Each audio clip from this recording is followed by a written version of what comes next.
trou noir en eau profonde. Un roman de Éric Simon.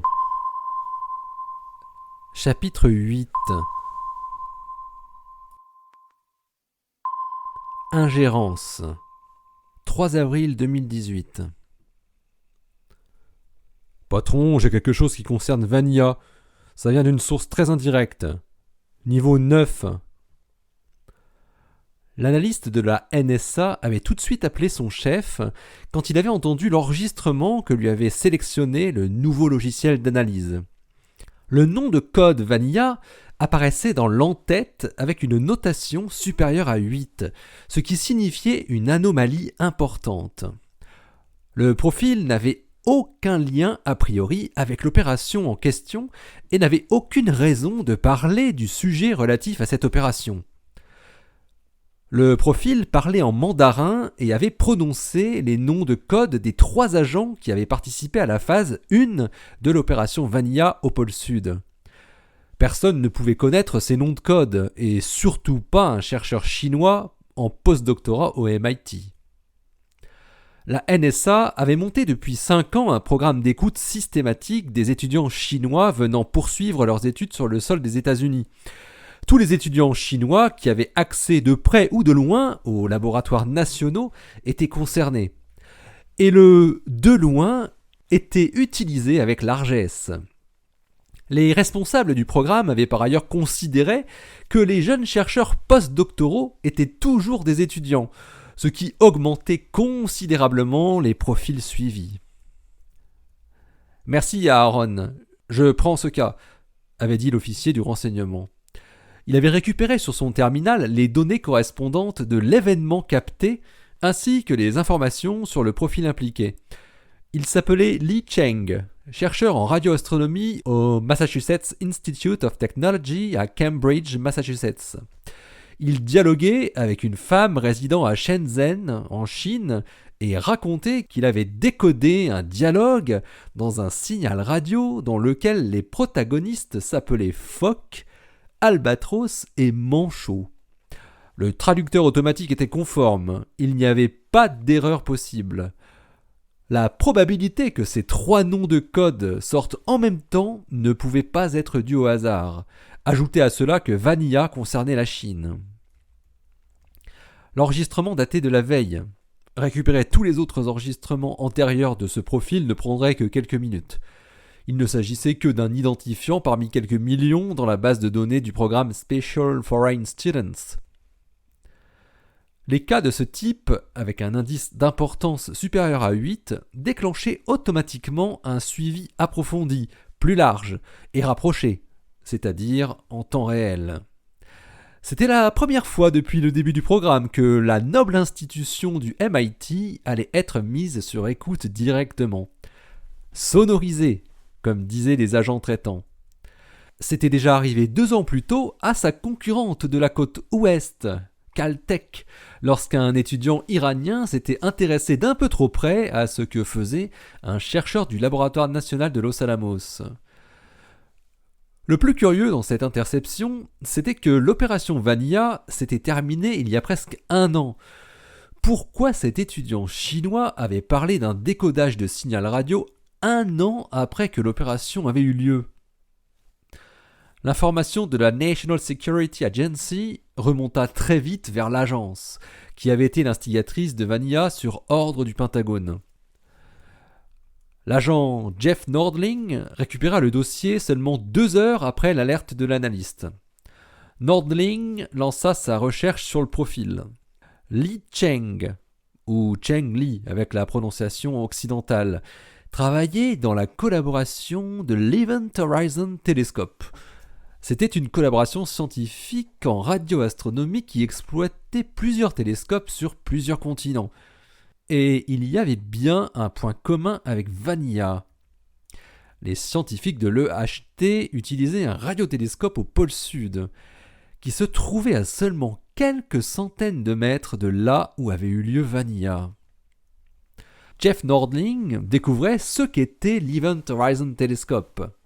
La direction du consortium était assurée par le Smithsonian Center for Astrophysics, qui dépendait de Harvard, en association étroite avec le MIT, même si la collaboration internationale était composée pour moitié d'Européens, surtout des Néerlandais et des Allemands. S'ils avaient capté les communications des 3 agents de Vanilla, ça voulait dire qu'ils avaient aussi récupéré les données transmises, ces fameuses données qui n'avaient rien donné. Et maintenant, il n'y avait pas que ces scientifiques qui savaient, mais les Chinois aussi, et aussi certainement les Allemands, et donc les Français. Cela faisait près de 8 mois que les résultats de l'analyse des données effectuées par la NGA avaient été fournis à l'agence et au Pentagone. Ils n'avaient absolument rien donné. Rien de rien. Conway était parti à la retraite avant même d'avoir su que sa préconisation n'avait rien produit. Les Chinois et les autres feraient-ils le lien entre la récupération des données en douce de Ice Cube et les manœuvres navales qui avaient eu lieu au même moment à 1500 km de là ? Jeff Nordling avait compris qu'il fallait faire quelque chose dans les plus brefs délais. Quand les scientifiques de Ice Cube apprendraient eux aussi ce qui s'était passé en avril 2017, ils pourraient très mal réagir. Il fallait anticiper. Le gros problème, c'était que ces grandes expériences scientifiques, EHT comme Ice Cube, étaient constituées de plusieurs centaines de personnes réparties un peu partout dans le monde. Comment surveiller tout ce monde ? C'était techniquement possible, mais il y avait des mouvements continuels, des gens qui arrivaient, d'autres qui partaient. Rien que pour Ice Cube, le nombre de personnes impliquées dépassait 300. Le gros de la troupe étant américaine, mais 11 autres pays étaient impliqués, depuis la Corée du Sud jusqu'à la Nouvelle-Zélande, en passant par l'Europe. Heureusement, la Chine ne participait pas à cette vaste collaboration. Les équipes de l'Event Horizon Telescope étaient moins fournies, mais quand on additionnait tous les groupes, on arrivait quand même à près de 200 personnes. Et là, c'était une autre paire de manches. Il n'y avait pas seulement des Chinois émigrés aux États-Unis, comme ce Cheng Li, mais aussi plusieurs institutions chinoises avec plusieurs groupes de recherche qui participaient activement au consortium de l'EHT. On ne pourra pas écouter tout le monde, c'est trop risqué. Alors c'est quoi ton idée ? Demanda le chef. Après un petit silence, Jeff Nordling se lança. Il va falloir discréditer tout ce que pourront dire les scientifiques de l'EHT au sujet des enregistrements, d'une manière ou d'une autre, et aussi les scientifiques de Ice Cube. S'ils ont reçu les informations entre-temps de l'EHT, ce qui n'est visiblement pas encore le cas. Discrédité ? Ouais, j'ai beaucoup réfléchi. Et il y a un moyen, répondit Nordling. Je t'écoute. L'Event Horizon Telescope, c'est une collaboration scientifique qui est très fragile. Ils font des observations astronomiques très ambitieuses.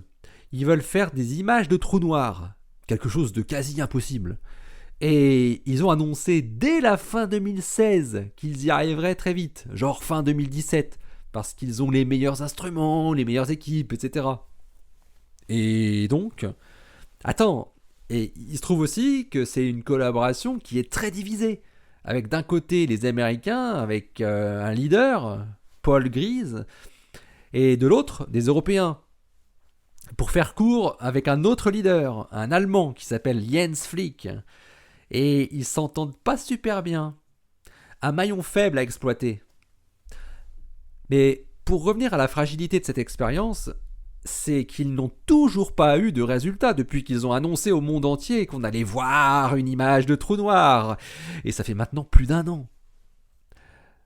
S'ils prennent comme prétexte pour leur absence de résultats le fait que leurs données ont été parasitées par Vanilla, en profitant pour en révéler l'existence, eh bien il faut les ridiculiser. Mais il faut même le faire dès maintenant. Il faut les décrédibiliser aux yeux des autres scientifiques. Et aussi du grand public. Et leur division interne, tu t'en servirais comment ? Demanda le chef. Ça, c'est une chose qui peut permettre de retarder une éventuelle transmission des infos vers l'autre collaboration scientifique, celle des neutrinos. D'après ce qu'on sait, Grise n'a pas encore transmis leurs enregistrements aux équipes européennes de flics. Ils auraient honte que des Américains soient à l'origine de leurs déboires vis-à-vis des Européens. On peut les monter les uns contre les autres. Ok, j'imagine que tu sais ce que tu fais, répondit le chef. Et pour les discréditer scientifiquement, on peut par exemple retarder encore leurs résultats. Comme ils doivent recommencer cette année leurs observations pour compenser le raté dû à Vanilla, on pourrait s'arranger pour que ça ne donne rien à nouveau. On retournerait en Antarctique? Non, pas besoin, non. Leur réseau de télescopes est très fragile aussi. Et ils en ont des plus fragiles que d'autres. Il suffit d'en mettre un de ceux-là hors service pour qu'ils n'arrivent pas à leurs résultats. Et il suffit d'aller juste à côté, au Mexique. Ok, bon, fais pour le mieux, hein. Je te laisse carte blanche pour ces actions.